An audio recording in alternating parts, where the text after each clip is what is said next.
L'Église évangélique presbytérienne du Togo a officiellement un nouveau modérateur.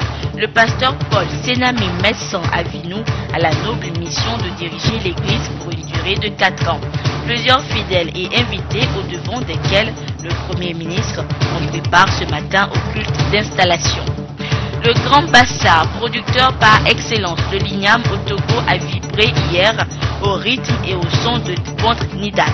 Les fils et filles de la localité se sont retrouvés à Guérin-Kouka pour célébrer les prémices de leur tubercule, véritable identité culturelle et traditionnelle. Et puis demain 8 septembre, la communauté internationale célèbre la journée mondiale de l'alphabétisation. Une occasion pour les instances dirigeantes de plusieurs pays de tirer la sonnette d'alarme sur l'analphabétisme, surtout des femmes et des filles. Voilà pour les titres, madame, monsieur, bonsoir et merci de nous rejoindre pour le 20h sur la télévision togolaise. Le 15e modérateur de l'église évangélique presbytérienne du Togo a officiellement pris fonction ce matin.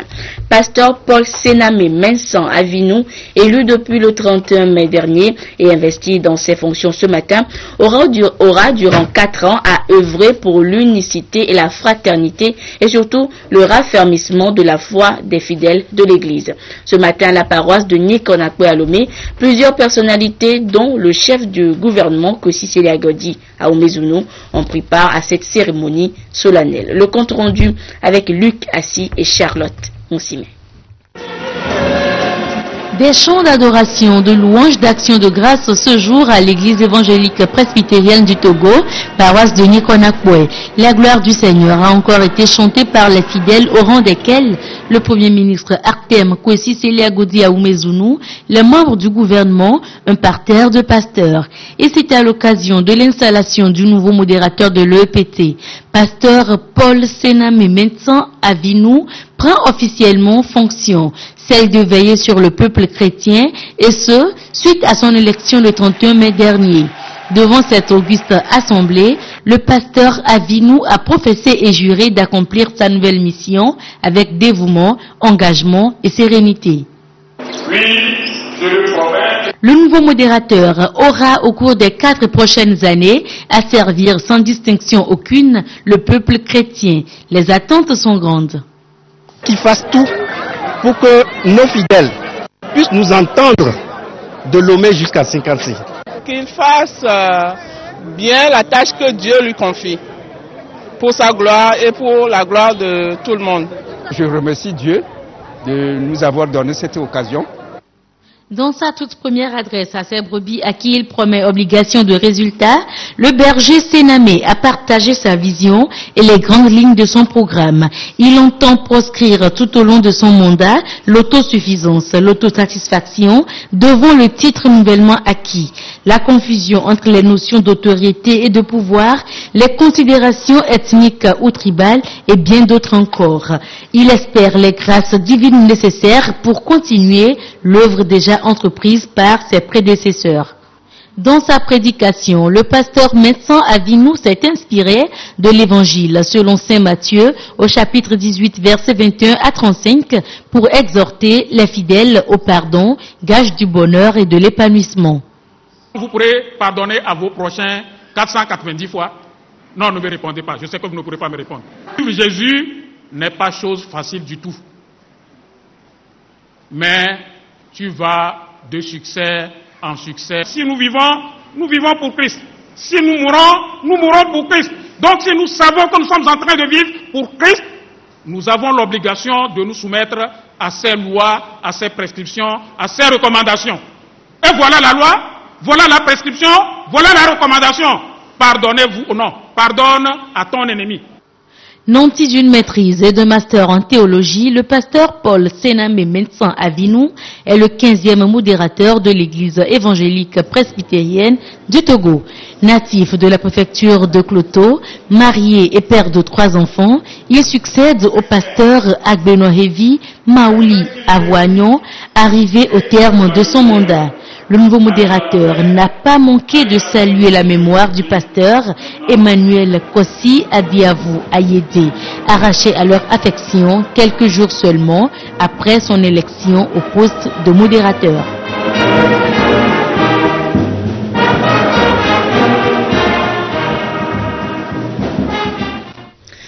tradition à présent, l'igname était à l'honneur hier à Guérenkouka. Les populations du Grand Bassar ont offert les prémices de cette tubercule au dieu de la terre nourricière. Elles ont célébré de Pontre Nidak aux fêtes des ignames, moment de retrouvailles pour partager les valeurs qui leur sont chères. Le reportage est signé Nestor Mozo. De toutes les cultures vivrières en pays Bassar et Konkomba, l'igname jouit d'un prestige indéniable. Chaque premier samedi du mois de septembre, l'igname est à l'honneur. Le Grand Bassar est en fête. Il célèbre de Pontre Nidak, la fête des ignames. De façon rotative, l'apothéose de Pontre Nidak a lieu entre la préfecture de Bassar et celle de Dangpen.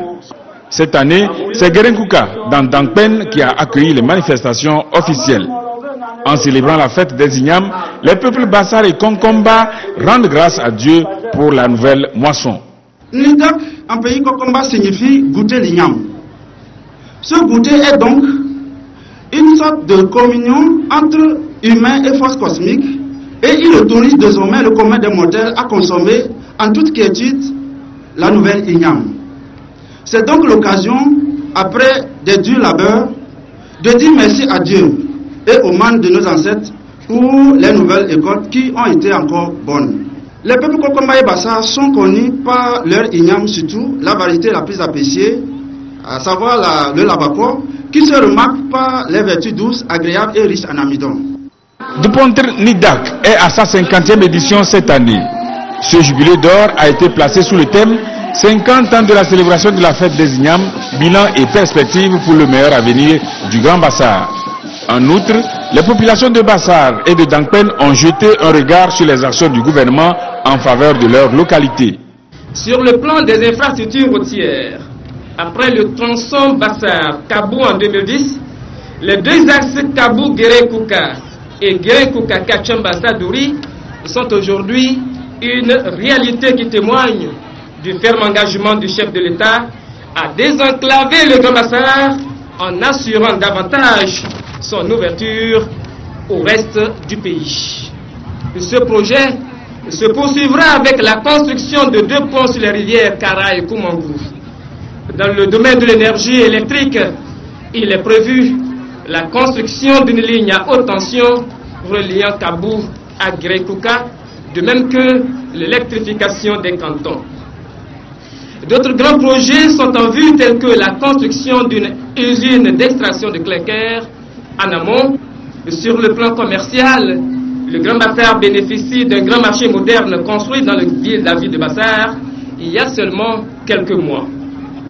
Toutefois, les populations du Grand Bassar font quelques doléances, notamment l'aménagement de certaines routes, le rapprochement des centres de santé des communautés, l'adduction d'eau potable, la création de centres de formation professionnelle et la poursuite d'officialisation des écoles d'initiative locale.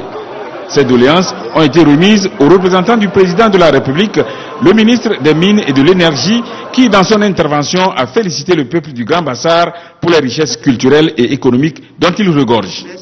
Le Grand Bassar est la région du Togo, dont la production agricole en igname est sans nul doute l'une des meilleures en quantité et qualité, et qui alimente tout le pays. Le Grand Bassar, c'est aussi le symbole de la richesse d'un patrimoine qui offre aux touristes et aux curieux les hauts fourneaux de Bandjeri, signe de la richesse du minerai de fer de la région, la danse du feu ou Tebol, qui démontre le courage et la puissance de ce peuple, la réserve animalière de Fazao, Malfakassa et j'en passe. C'est fort de cette richesse et du rôle économique et culturel que joue la région du Grand Bassar que le gouvernement a entrepris de doter la région de voies de communication modernes afin de faciliter l'écoulement des biens et la libre circulation des personnes. C'est le lieu de témoigner toute notre gratitude au chef de l'État pour toutes les actions de développement économique, social et culturel entreprises au bénéfice des populations du Grand Bassar. Et je voudrais annoncer solennellement ici que cette semaine même, j'ai signé le contrat qui devra permettre de construire la ligne haute tension qui devra quitter Kabou jusqu'à d'Angpen. En se séparant, les peuples Bassar et Konkomba se sont donné rendez-vous à Bassar l'année prochaine pour la 51e édition de Depontre Nidak.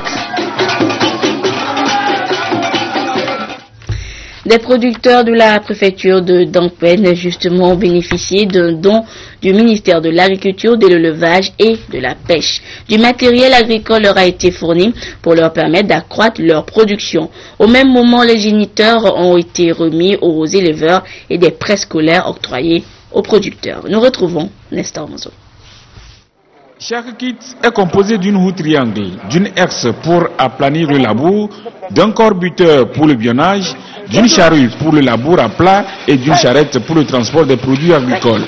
Ce matériel a été acquis au profit des groupements agricoles de la préfecture de Dangpen au titre du PADAT, projet d'appui au développement agricole au Togo. On a initié une action pilote de mise en place de la petite mécanisation et puis de la culture attelée dans 2 régions. La préfecture de Dangpen, région Kara et Mango dans les savanes. Et à chaque opération pilote, on a coopté 25 groupements pour pouvoir conduire cette opération. L'objectif, c'est de pouvoir améliorer le mode de travail, augmenter les rendements. On a bénéficié du matériel pour pouvoir travailler, pour améliorer le Togo, notre agriculture. On a suivi la formation sur la culture atelier. On a fait formation en théorie et on a fait la pratique aussi. Pendant que certains paysans bénéficiaient du don de matériel de production, d'autres qui ont opté pour l'élevage ont reçu des géniteurs pour la relance de l'élevage à cycle court. Cette opération est menée pour le compte du PASA, projet d'appui au secteur agricole. Nous sommes à la 4e séance de distribution de ces géniteurs améliorateurs dans des élevages traditionnels afin d'améliorer d'abord le format, la productivité de l'animal et aussi le matériel génétique. Donc ces animaux ont été sélectionnés et suivis par nos structures, l'ICAT et l'ITRA, et qui sont distribués maintenant aux éleveurs qui ont été sélectionnés, formés sur le territoire national. Nous sommes autour de 2000 géniteurs qui ont été distribués à ce jour. La dernière action en faveur du monde rural de Dangpen dans la journée du 6 septembre, journée apothéose de la fête des Ignames dans le Grand Bassar, a été le lancement des prêts scolaires par l'Agence nationale de la sécurité alimentaire au Togo. L'ANSAT va octroyer des crédits à 34 organisations paysannes à raison de 240 000 francs CFA par groupement. Le remboursement se fera en nature. Chaque groupement devra donner en contrepartie à la fin de la saison agricole 15 sacs de 100 kg de maïs ou de sorgho. Le titre de cette édition à présent, demain 8 septembre, le monde entier célèbre la 49e édition de la Journée internationale de l'alphabétisation. Instituée en 1965 par l'Organisation des Nations Unies pour l'éducation, la science et la culture UNESCO, cette journée est une occasion pour sensibiliser et informer l'opinion nationale et internationale sur l'ampleur et les méfaits du phénomène en vue d'une mobilisation plus générale autour de la lutte contre l'analphabétisme plutôt. À l'occasion donc de la journée, de la ministre togolaise Dédé Arofa Ekwe en charge de l'alphabétisation attire l'attention sur l'alphabétisation et le développement durable, thème retenu pour cette année. Des précisions avec Christine Petit-Kalodé. L'analphabétisme touche dans le monde plus de 790 millions d'adultes. Au Togo, l'enquête mixte 2010 fait état de 777 000 jeunes et adultes analphabètes et plus de 2 tiers sont des jeunes. L'alphabétisation est donc la clé essentielle pour leur ouvrir les portes du savoir et de l'information. L'alphabétisation et développement durable retenu comme thème international cette année souligne donc l'importance de ce canal d'acquisition des connaissances et des compétences de base pour la réalisation d'un développement durable à la fois pour les individus, les communautés et les sociétés en pleine mutation. L'alphabétisation est le fondement de toute éducation, de toute formation et de tout apprentissage ultérieur. Elle permet aux populations bénéficiaires d'acquérir des connaissances, compétences, attitudes et valeurs nécessaires pour bâtir un monde vivable et viable. Grâce aux compétences d'alphabétisme, les bénéficiaires peuvent prendre des décisions éclairées, agir pour soi et pour autrui aujourd'hui et demain en vue d'une parfaite cohésion sociale. L'alphabétisation est une condition préalable d'une vraie participation sociale et un instrument d'autonomisation au plan individuel et collectif. Convaincu que l'alphabétisation est un levier de développement, le gouvernement a placé la lutte contre l'analphabétisme au centre de ses préoccupations. Ces dernières années, environ 3611 centres d'alphabétisation ont été créés et plus de 80 000 personnes formées. Plusieurs autres actions sont menées en faveur de ce sous-secteur. Parmi ces actions figure l'élaboration sur la base d'un diagnostic approfondi de la stratégie nationale de mise en œuvre des programmes d'alphabétisation et d'éducation non formelle, stratégie qui est adossée à un plan de mise en œuvre pour la période 2014-2025. L'adoption de la stratégie du faire-faire qui vise à développer un large partenariat éducatif impliquant les organisations de la société civile dans la mise en œuvre des programmes. Je voudrais donc saisir cette occasion pour rendre un hommage mérité au président de la République, son Excellence, M. Faure Esozina Nyasingbe, qui a placé l'alphabétisation fonctionnelle au centre des priorités nationales. En effet, il a veillé à la mise en place cette année 2014 et pour la première fois d'une subvention pour l'alphabétisation de 1200 femmes sur toute l'étendue du territoire. Cette subvention a déjà été décaissée à 6 organisations qui opèrent chacune dans une région et qui vont démarrer de nouveaux centres avec ce financement. Toutes ces actions sont soutenues par les partenaires nationaux et internationaux, notamment l'UNESCO, l'UNICEF, le Partenariat mondial pour l'éducation et le Conseil régional pour l'éducation et l'alphabétisation en Afrique. La journée sera célébrée en différé en octobre prochain. L'accent sera mis sur l'intégration de l'alphabétisation fonctionnelle dans les programmes et projets de développement. Et au menu de cette 49e célébration de la journée de l'alphabétisation demain, une conférence internationale sera organisée à Dhaka, au Bangladesh, sur l'alphabétisation et l'éducation des filles et des femmes. Et déjà au Togo, l'UNESCO organise, et ce pour la 3e fois, le camp des sciences pour les jeunes filles scolaires. Du 31 août à ce dimanche 7 septembre, 46 filles lauréates du BEPC et du Bac 1 2014 ont été initiées à l'informatique et pris part à des ateliers scientifiques. Et tout ceci pour dissiper les stéréotypes sur le genre et les sciences. Charlotte Monsimet. Elle constitue la pépinière des futurs cadres scientifiques du Togo. Ces jeunes filles rêvent d'être des ingénieurs, des enseignantes-chercheurs, des spécialistes de la santé et bien d'autres. Grâce à leur excellence, ces jeunes filles scolaires ont pris part au camp des sciences initié par la Commission nationale pour l'UNESCO. Durant leur séjour à l'INFA de Tové dans le Cloto, les participantes ont d'abord découvert les grands sites touristiques de la ville de Palimé, puis ont échangé avec leurs aînés universitaires afin de s'inspirer de leur exemple.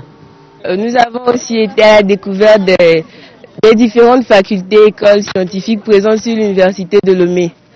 Je cite l'école supérieure d'agronomie, la faculté des sciences de la santé que je veux moi-même faire, l'école supérieure des techniques biologiques et bioalimentaires. Nous sommes aussi intelligentes et dotées que les garçons et c'est le souci. Nous allons être des ambassadrices de ce message envers nos amis qui sont restés à la maison.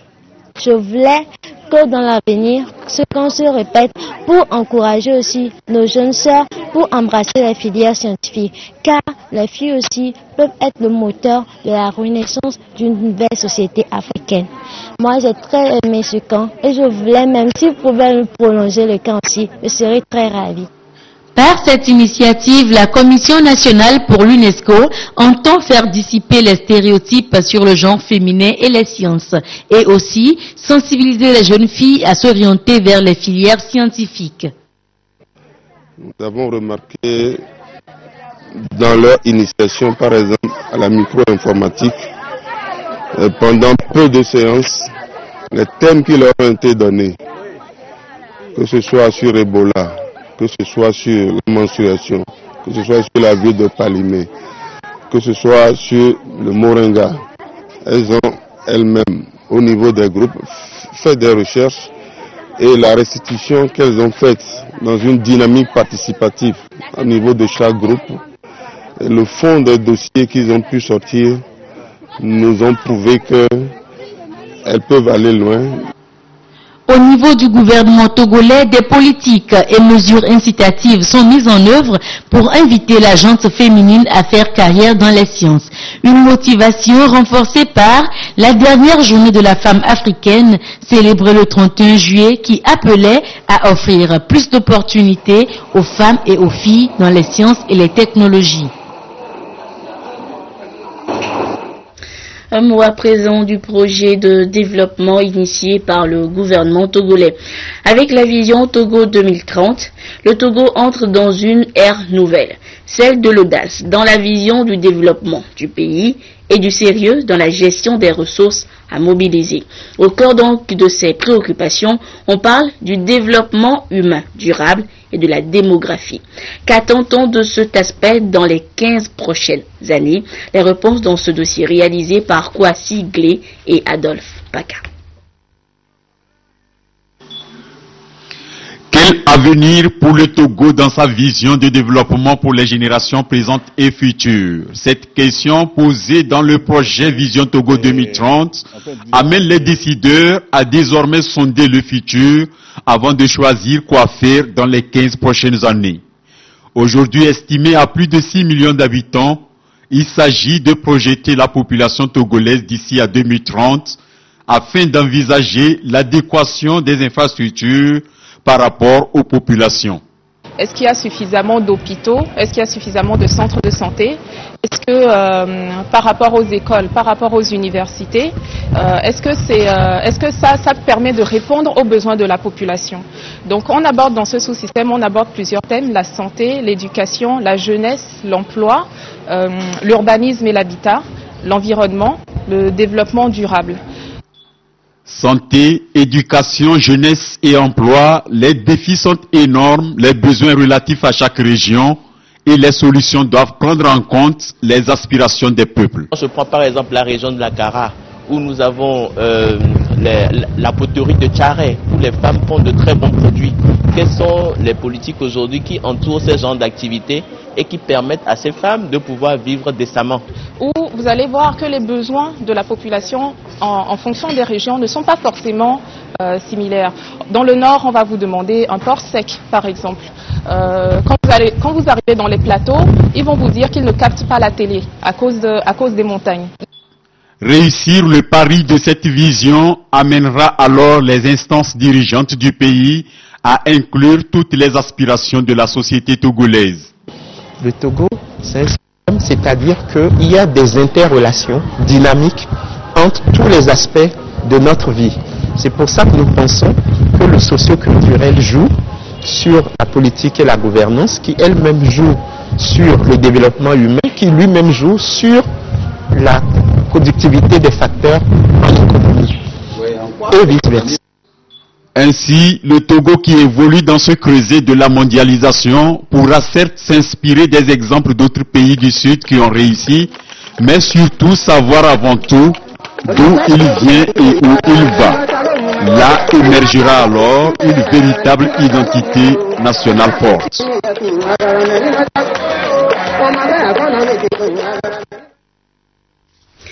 Les populations de Komé, Lokossa, Dogbo et Atiémé, localités frontalières avec le Togo, seront bientôt soulagées des difficultés d'accès aux routes. Hier samedi, le gouvernement béninois a lancé les travaux de réhabilitation des infrastructures routières dans les départements du Mono et du Koufo. Un projet financé par l'État béninois avec l'appui de la Banque ouest-africaine de développement BOAD.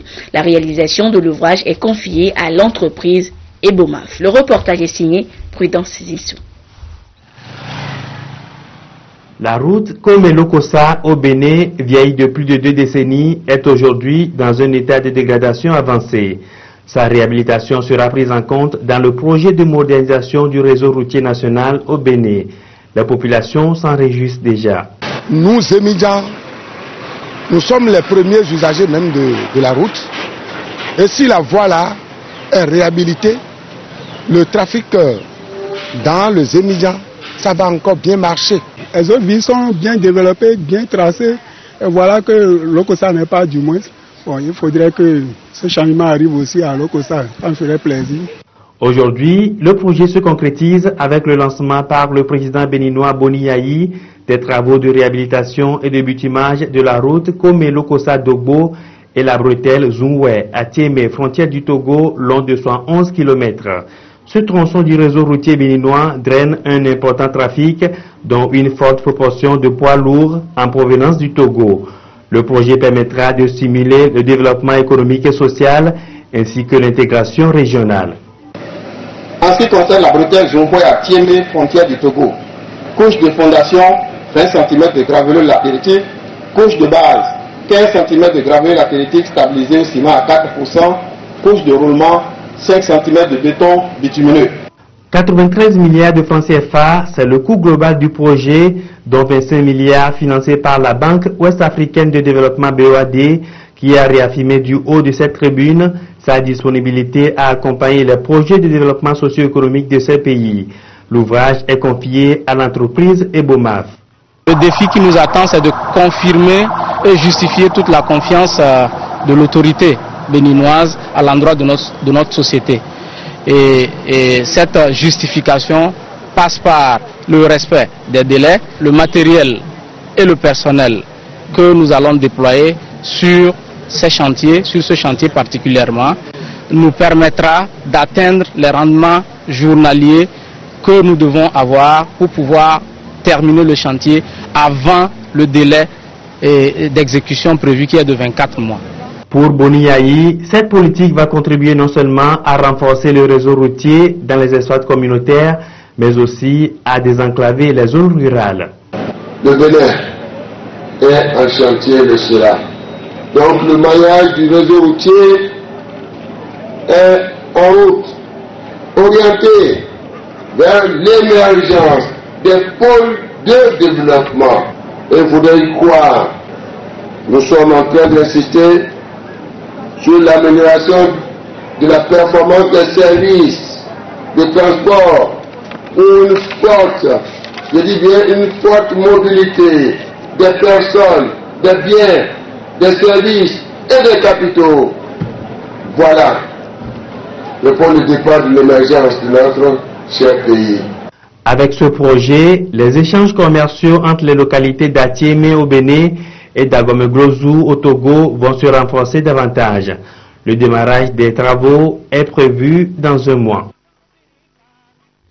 Dans le reste de l'actualité, les 19, 20 et 21 septembre prochains, les près de 6 300 000 Sierra-Léonais seront confinés chez eux 3 jours pour permettre au gouvernement de Freetown de recenser avec exactitude les cas de maladie à virus Ebola. Une mesure radicale dans ce pays qui paie un lourd tribut dans cette épidémie de la fièvre hémorragique.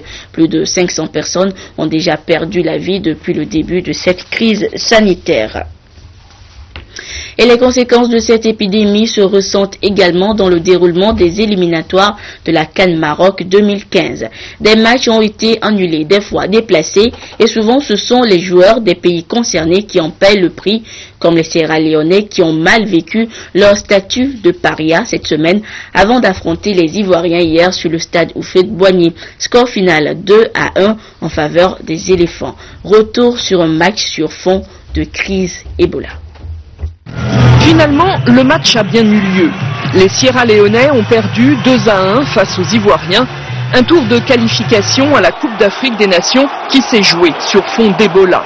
Ce n'est que lundi que la Côte d'Ivoire a accepté d'accueillir la sélection sierra-léonaise. Le virus qui sévit dans ce pays voisin fait peur. Une situation difficile à vivre pour les joueurs. L'Ebola, ça fait mal dans le pays maintenant. Et c'est affecté les joueurs ici en Europe et tous les joueurs aussi à Sierra Leone. Donc c'est pas bien, c'est pas bien. Les Sierra-Léonais sélectionnés n'avaient pas mis le pied au pays depuis 21 jours au moins. Le temps d'incubation du virus, une condition pour que la rencontre ait lieu. Dès le début d'après-midi, on le sent bien, l'ambiance est morose, d'autant plus en l'absence de Didier Drogba qui a pris sa retraite internationale. Pas grand monde, malgré l'importance de la rencontre. Devant les portes, un dispositif inhabituel. Il faut désinfecter ses mains à l'aide de gel. Ceux qui refusent n'entrent pas. Vous savez, tout le monde n'est pas encore dépisté. Et on est difficile, avec 20 000 personnes au stade, il est difficile de dépister tout le monde. Donc quand on prend ces mesures générales, c'est pour que vraiment il y ait le moindre risque possible. À l'intérieur, Ebola reste dans tous les esprits avec des affiches qui sensibilisent les supporters. Le premier symptôme, c'est la brusque fièvre. Le deuxième symptôme, c'est la faiblesse intense. La sécurité et le personnel médical ont été doublés au cas où, malgré l'optimisme affiché par les organisateurs. Tout est assuré pour donner la confiance, pour dire qu'il n'y a pas de problème ici, que tout le monde peut venir s'amuser, que le sport, vive le sport, que l'Ebola ne passera pas par le sport en Côte d'Ivoire. Plus prudents ou moins motivés, de nombreux supporters des éléphants ont préféré le maquis au stade Houphouët-Boigny. Ils ont suivi le match à la télévision. Retour chez nous, la deuxième édition du concert de solidarité au profit des détenus a eu lieu cet après-midi au Palais des Congrès de Lomé. Ensemble, mobilisons-nous pour la santé des détenus. C'est le thème de ce concert qui visait à mobiliser des fonds en vue de l'achat de produits pharmaceutiques pour améliorer la prise en charge sanitaire en milieu carcéral. Le compte rendu de cette rencontre avec Kwasi Glé et Ramdan Bassina.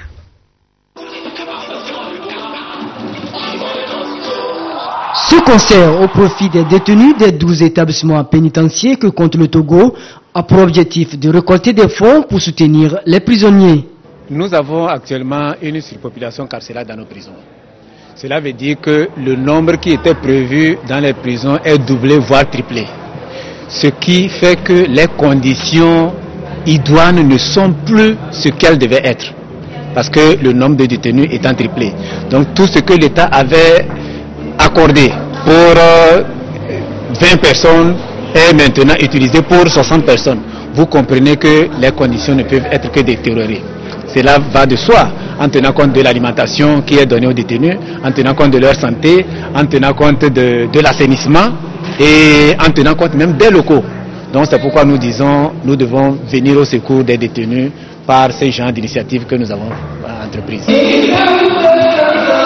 Cette deuxième édition du concert de solidarité au profit des détenus est une initiative de l'association Solidarité mondiale pour les personnes démunies et les détenus, avec l'appui des partenaires et associations dont l'Union chrétienne des jeunes gens, le programme des Nations Unies pour le développement, la francophonie et bien d'autres. Le but de cette initiative est de sensibiliser l'opinion sur les conditions carcérales et appeler à leur amélioration. Amener les jeunes à adopter des comportements sains et de tout mettre en œuvre pour éviter de se retrouver en conflit avec la loi. Prier les autorités gouvernementales de renforcer le volet réaction de l'administration pénitentiaire. Plusieurs artistes de la chanson togolaise ont répondu à cet appel en soutien aux détenus. Des plaidoyers appelant à l'amélioration des conditions de détention des détenus ont été présentés à l'administration pénitentiaire lors de ce concert.